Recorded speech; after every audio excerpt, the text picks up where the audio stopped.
Un buen día para todos ustedes, que el Señor les bendiga grandemente.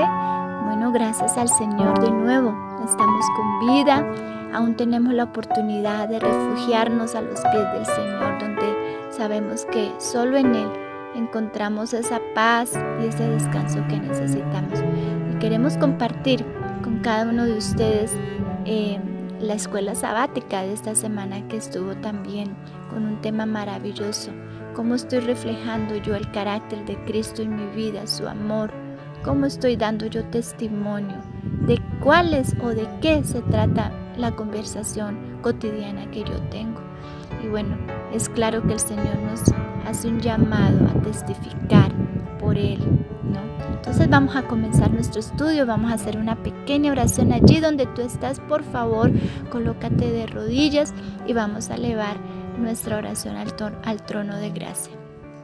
Padre Celestial, muchas gracias por el don de la vida, porque aún nos permites, Señor, porque aún insistes con nosotros, Señor, y nos permites buscarte, nos permites que acudamos a ti, Señor. Sabemos que aún eso viene de ti. Gracias, Señor, por insistir en nuestra vida. Gracias por que tú nos quieres salvar, Señor, y gracias porque tú nos das la oportunidad también de tener libre albedrío, libertad para aceptarte en amor, porque tú no forzas, tú no obligas, tú quieres que te busquemos a ti de corazón, Señor.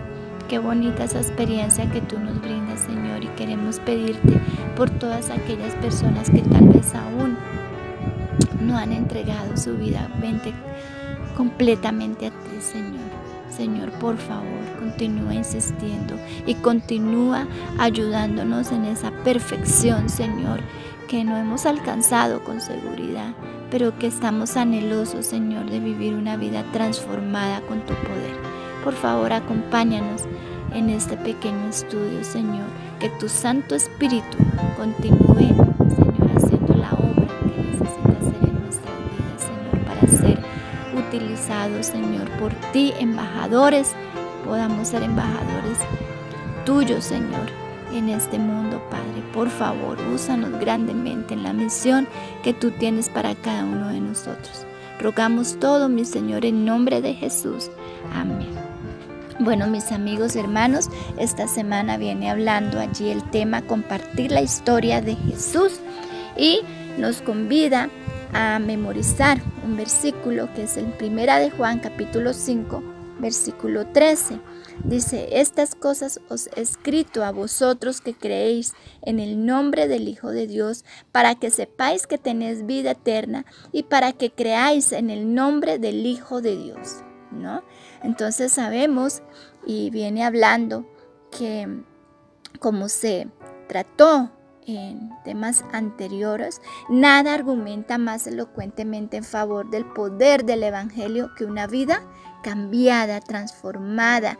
La gente muchas veces puede discutir tu teología, puede debatir sobre doctrinas, puede cuestionar tu comprensión de las Escrituras, pero nunca, mi hermano, rara vez va a cuestionar tu testimonio personal de lo que Jesús significa para ti y lo que ha hecho en tu vida. Cuando tú testificas de lo que Jesús ha hecho en tu vida y tú estás siendo transformado por su poder, puede ser que otras vidas se transformen también. Tal vez a veces ese testimonio es en silencio, tal vez porque tú ya no eres la misma persona que antes, y ese es el verdadero poder del Evangelio, mi amigo y hermano, la testificación, lo que tú vives en tu vida cotidiana, dentro de tu casa, fuera de tu casa, en la iglesia, en el trabajo. Eres la misma persona porque tú vives ahora en Cristo Jesús. Cuán maravilloso y cuán de valor es el testimonio que tú y yo podamos dar delante de las personas. Dice que testificar es compartir lo que sabemos acerca de Jesús, es dejar que otros sepan lo que Él significa para nosotros y lo que ha hecho por nosotros. Si nuestro testimonio consiste únicamente en tratar de probar que lo que creemos es correcto y que lo que otros creen es incorrecto, entonces nos encontramos en una fuerte oposición. si nuestro testimonio sobre Jesús proviene de un corazón que ha sido transformado por su gracia, conquistado por su amor y asombrado por su verdad, los demás quedarán impresionados por la forma en que la verdad que creemos ha impactado nuestra vida. Amén. Esto es algo muy cierto. Nosotros necesitamos testificar porque ya el Señor vive en nuestra vida, porque hemos caído a los pies de Él, nos hemos humillado y realmente va a ser así. Tú y yo no vamos a poder dar un testimonio de una vida transformada hasta que a veces tristemente hayamos tenido que pasar situaciones bien críticas en nuestra vida. Situaciones tristes en nuestra vida, decadentes por el pecado que ha habido en nuestra vida. Muchas veces solo así, cuando hemos caído allí en el fondo, hemos hecho algo que tú puedes decir, pero ¿por qué yo hice esto? ¿Qué pasó? Que tú no lo entiendes, pero sabemos que es el pecado que hay en mi vida o que ha habido. Pero cuando tú has sido transformado y reconoces que pecaste, que heriste, que lastimaste no solo a Dios primeramente, sino a todas las personas que te rodean, pues es ahí donde tú comienzas una transformación que a veces tú pues pueda que ni la veas, pero está sucediendo porque tú has reconocido que has pecado y que has hecho mal delante de los ojos de Dios. Entonces, recordemos que Dios desea que estemos gozosos, Él desea que estemos llenos de alabanza a su nombre, Él desea que nuestros rostros revelen luz, ¿cierto? Y nuestros corazones gozos. Entonces tenemos una esperanza que excede en mucho a cualquier placer que el mundo pueda proporcionarnos, y este hecho es lo que debe manifestarse.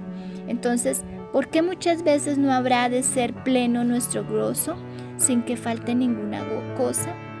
Entonces sabemos que tenemos la seguridad de que Jesús es nuestro Salvador y que podemos obtener abundantes bendiciones de Él. Podemos participar, mi amigo, libremente de la rica provisión que Él ha hecho para nosotros en su palabra. Entonces muchas veces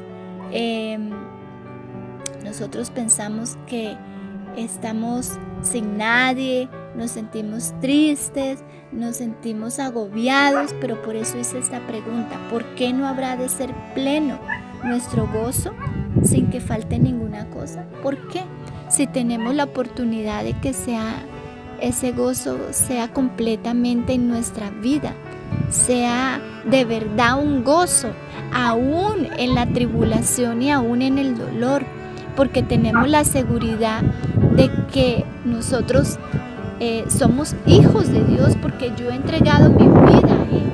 Cuando tú no sientes gozo, cuando tú no sientes alegría en tu corazón, es porque tú aún no has experimentado tal vez es el ser hijo de Dios, porque aún no te has entregado a Él y le has dicho: tú eres mi padre y yo soy tu hijo. Porque un hijo confía en su padre, un hijo depende de su padre, un hijo necesita de su padre.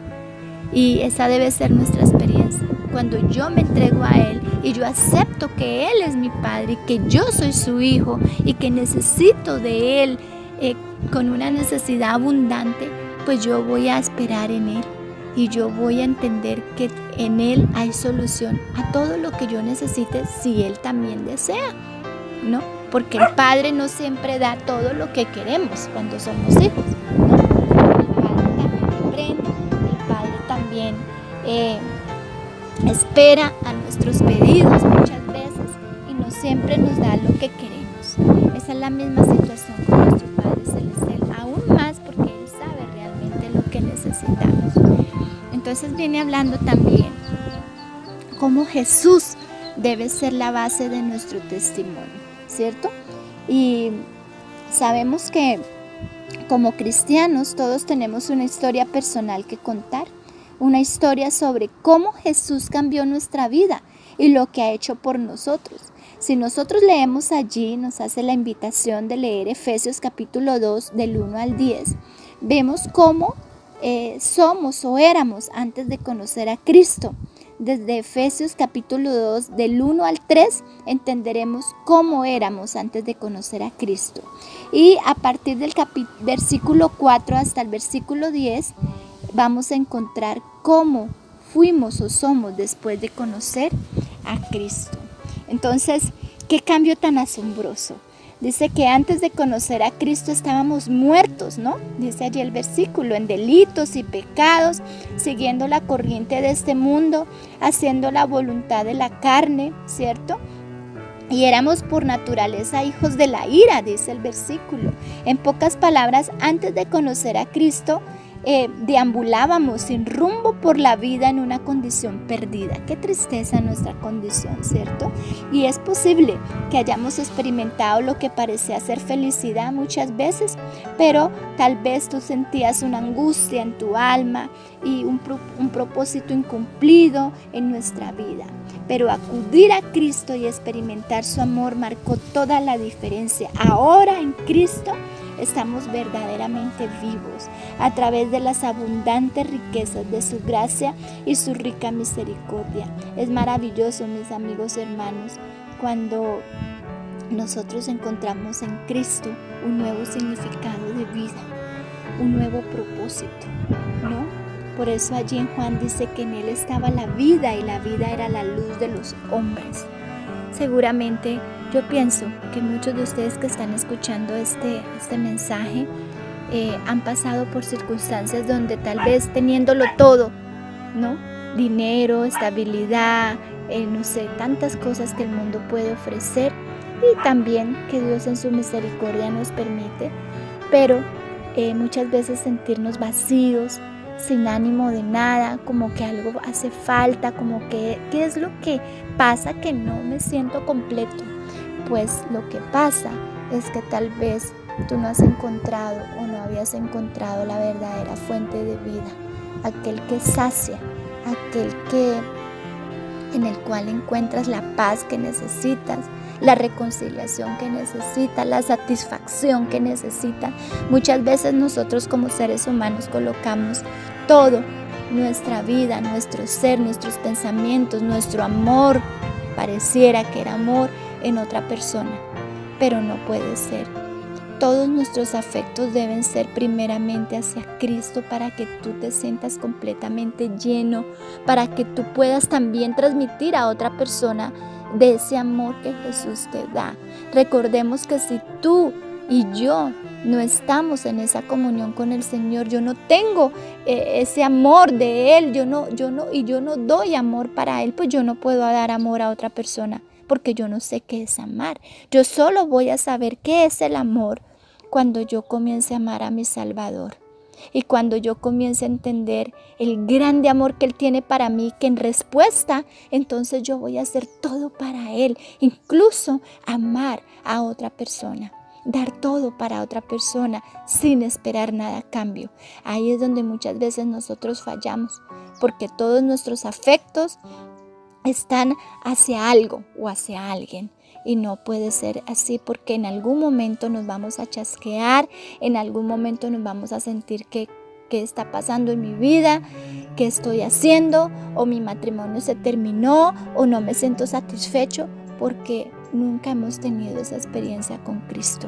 Pero el Señor nos llama para que nosotros podamos de verdad conocer a Jesús, conocer a Dios y experimentarlo en nuestra vida para tener esa verdadera felicidad que viene hablando allí. Entonces, recordemos que por medio de la gracia transformadora de Cristo es donde los frutos del Espíritu se muestran en la vida de los que una vez estuvieron muertos en los pecados y sus transgresiones, ¿cierto? Porque también podemos hablar allí, como dice Efesios 2:10, dice, porque somos hechura suya, creados en Cristo Jesús para buenas obras, los cuales Dios preparó de antemano para que anduviésemos en ellas, ¿cierto? Pero también dice en Romanos 3:28, concluimos pues que el hombre es justificado por fe sin las obras. Entonces, ¿cómo así? ¿O hago obras o no hago obras? Claro, necesito hacer obras, pero esas obras que yo hago esas obras que tal vez ahora yo, después de una experiencia con Jesús, comienzo a hacer, no están manchadas de egoísmo. Esa es la diferencia. Por eso se dice que cuando nosotros hemos tenido esa experiencia con Jesús, nuestra disposición, las palabras, las acciones van a revelar que somos partícipes de esa naturaleza divina. Esta gracia maravillosa entonces fue revelada a Pablo, recordemos, y él trabajó constantemente para que otros conocieran esas verdades salvadoras. El pecado nos separó de la vida de Dios, recordemos esto. Nuestra alma se paralizó. Entonces, por nosotros mismos somos tan incapaces de vivir una vida santa como aquel lisiado lo era de caminar. Recordemos esa historia.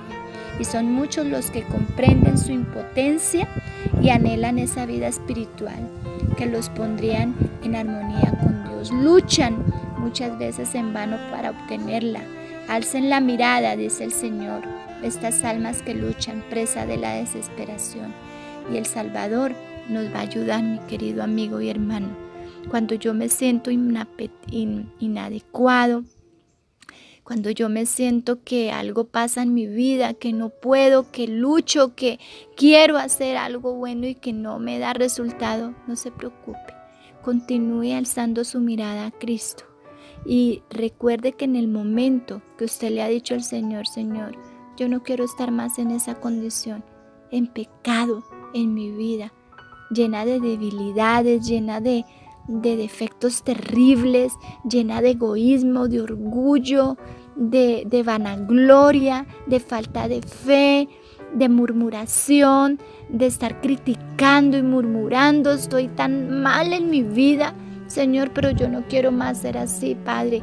Por favor, transforma mi vida en ese instante. Acredite y crea que el Señor ha comenzado una buena obra en su vida y que usted va a dar el fruto de ese arrepentimiento y de esa necesidad en el Señor. Entonces, recordemos que el poder transformador del testimonio personal es increíble y nosotros podemos ver allí la historia de Santiago y Juan, por ejemplo, los hijos de Zebedeo, ¿cierto? Recordemos cuál fue el apodo que Jesús mismo colocó a ellos, que fueron hijos del trueno, ¿no? Y sabemos que allí ellos tenían realmente un carácter, un temperamento bien fuerte, ¿no? Ellos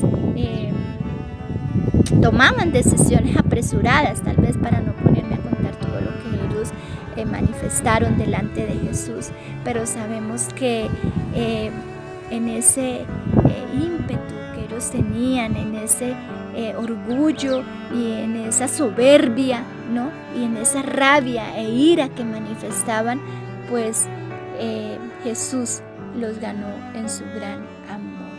Y recordemos que Jesús reprendió a esos dos hermanos y en esa presencia del amor de Jesús, esa impetuosidad y esa ira de Juan se transformaron en bondad amorosa y un espíritu amable y compasivo. Qué increíble transformación de los hijos del trueno. O sea que el Señor puede transformar de verdad tu vida y la mía con seguridad, mi querido amigo y hermano.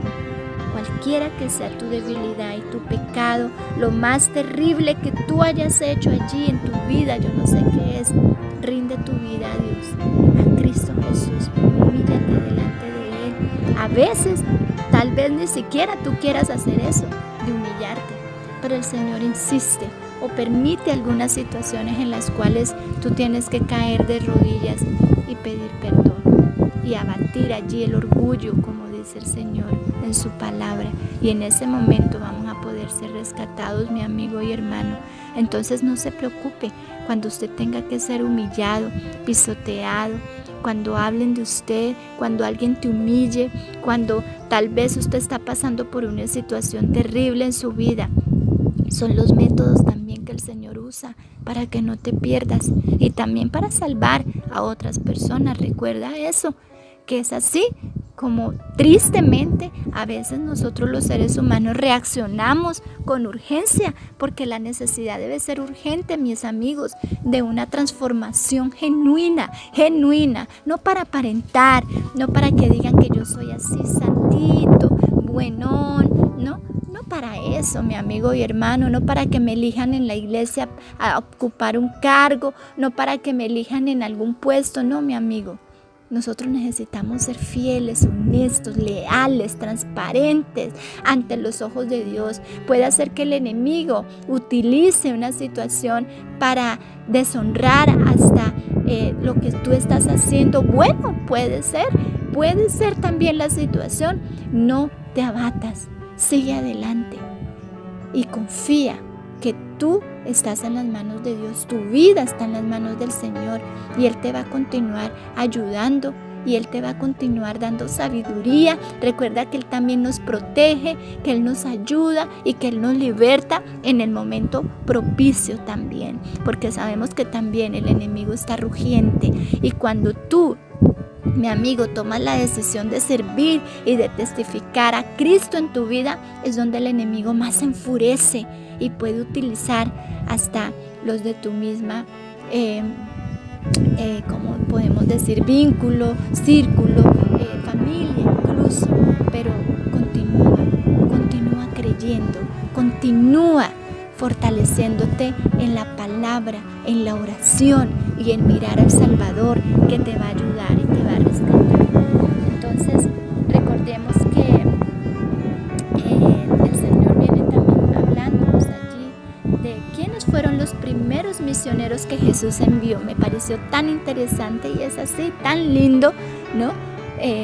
A veces nosotros en esta experiencia misionaria queremos encontrar gente ya perfecta, sin errores, pero resulta que ¿quiénes fueron esos primeros misionarios? Dice que no estaban entre los discípulos, no estaban entre sus seguidores de mucho tiempo. Los primeros misioneros que Jesús envió fueron hombres que, locos, endemoniados, que unas horas antes habían aterrorizado la región y habían aterrado los corazones de los vecinos de la aldea, por ejemplo, con un poder demoníaco sobrenatural. Recordemos, uno de estos endemoniados rompía las cadenas que lo ataban, chilaban los tonos horribles, chillaba, gritaba, ¿no? Mutilaba su propio cuerpo con piedras. La agonía en sus voces solo reflejaba una agonía más profunda en sus almas. Esto lo vemos allí en Mateo capítulo 8, versículo 28, 29. Pero, ¿qué aconteció? ¿Qué pasó? Cuando ellos tuvieron ese encuentro con Jesús, su vida fue transformada, porque fue un encuentro legítimo de Jesús para ellos. Jesús sabía de esa experiencia, de esas vidas llenas de espíritus, de demonios, ¿no? Jesús hizo eso en las vidas de ellos. Nunca volverían a ser los mismos después de ese encuentro con Jesús. Y Jesús expulsa, dice, a los demoniados atormentadores de sus personas. Y recordemos hacia una piara de cerdos, ¿no?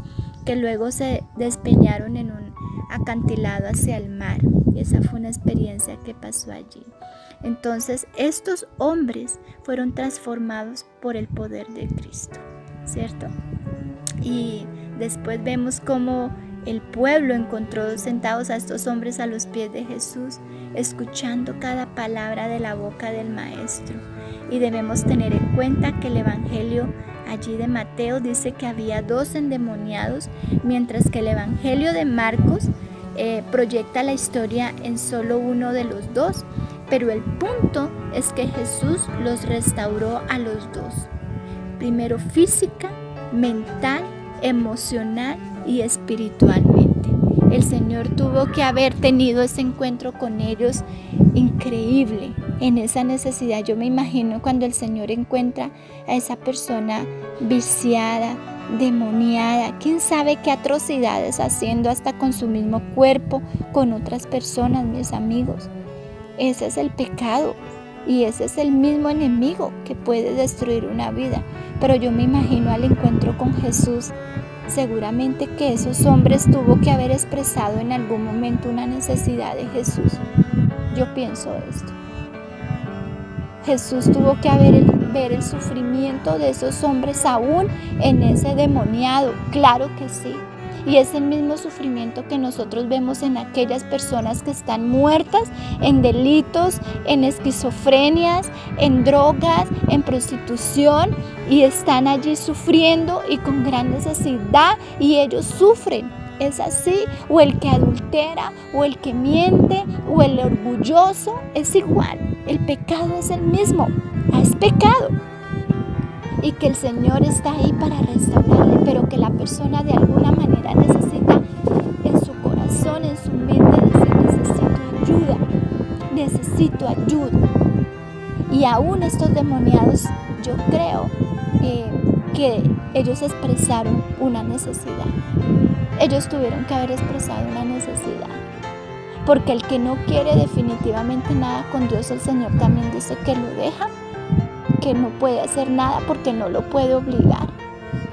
Pero seguramente estas personas estaban en su corazón anhelando una ayuda. Seguramente muchos estaban orando por esas personas también.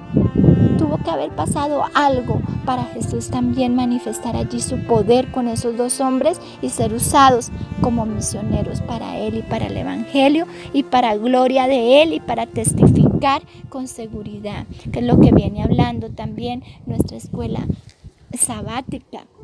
Y si nosotros, si no tenemos la seguridad personal de la salvación en Jesús, entonces no va a ser posible compartirla con otra persona. No podemos compartir lo que no tenemos, ¿cierto?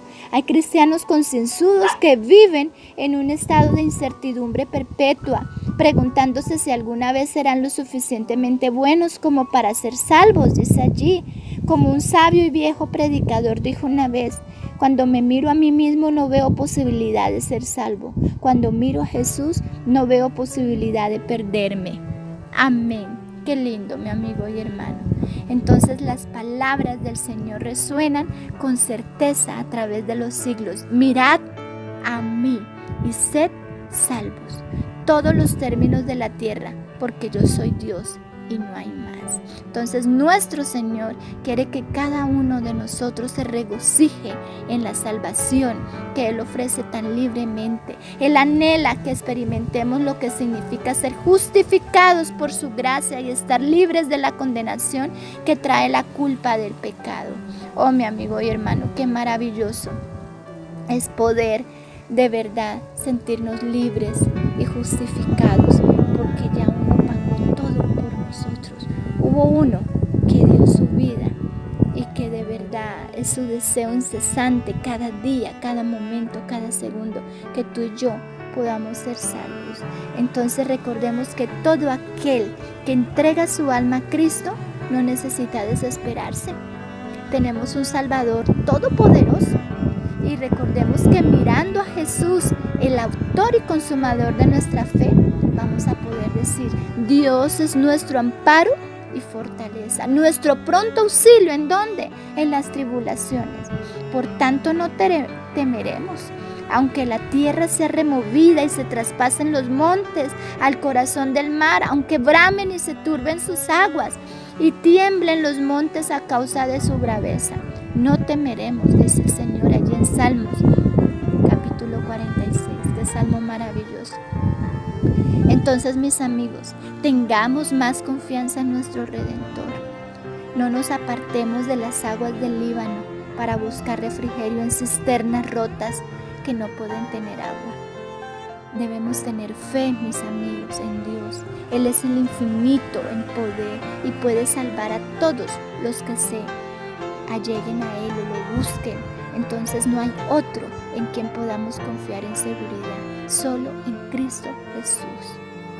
Y si nosotros comprendemos cuáles son nuestras necesidades, no debemos dedicar todas nuestras facultades a pensar en ellas y a lamentarlas, sino necesitamos mirar y vivir, mirar a Jesús, porque Él es nuestro único Salvador, ¿no?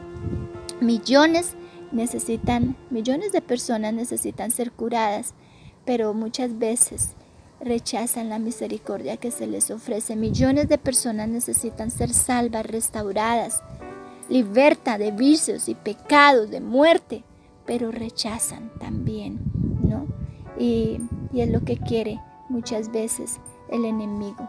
Satanás sugiere que, o les puede decir allá a estas personas que son desvalidos y que no pueden ser bendecidos, ¿cierto? Esto es lo que susurra el enemigo, pero nosotros sabemos que no es así. Y por eso, mis amigos, nosotros tenemos una misión maravillosa de ir y restaurar y hablar y también susurrar en el otro lado que sí hay salvación, que sí hay redención, que lo que dice el enemigo no es cierto, que él quiere engañar, que él quiere matar, que él quiere violar, que él quiere hundirte. Pero yo tengo las buenas nuevas de salvación, porque yo soy un testigo fiel de lo que Dios ha hecho en mi vida. O tú, te invito para que no te quedes con la sabiduría que el Señor te ha dado o con el testimonio que el Señor ha hecho en tu vida. Ve y dilo al mundo, ve y dilo a todas aquellas personas que necesitan escuchar lo que Cristo ha hecho en tu vida. Da un testimonio en tu vida, en tu hogar. Gana a tu hermano, a tu vecino, a tu esposo, a tu hijo, con tu testimonio en silencio tal vez. Y a la persona que te dé la oportunidad de hablar y testificar, hazlo. No podemos ser, como dice, perros mudos. Necesitamos hablar a este mundo que el enemigo quiere de verdad terminar. De verdad, mis amigos, si nosotros viéramos la lucha que hay delante de nosotros, si nosotros viéramos lo que el enemigo y cómo los ángeles malos quieren destruir y destruirte, nosotros quedaríamos impactados. No lo podemos ver, pero sí podemos ver, sí, de alguna manera lo que ellos permiten o lo que ellos hacen con las almas que se entregan a Él, ¿no? Y con nosotros mismos, que ha hecho tal vez en un momento de nuestra vida. Pero por la gracia del Señor, Dios nos llama, Dios insiste. Solo necesita que tú le digas: heme aquí, así como estoy, Señor. Y Él te va a ayudar, Él te va a restaurar, Él te va a usar grandemente. Así seas el endemoniado más terrible, por decirlo de alguna manera. Así hayas cometido actos tristes en tu vida, pero renueva tus fuerzas y mira a Jesús, acude a Él, búscalo de día y de noche, mi amigo, en tu levantar y en tu sentar, por favor, y Cristo nos va a ayudar a ser restaurados para honra y gloria de su nombre. Mi amigo, que el Señor te bendiga grandemente. Un feliz día de sábado. Dios los guarde.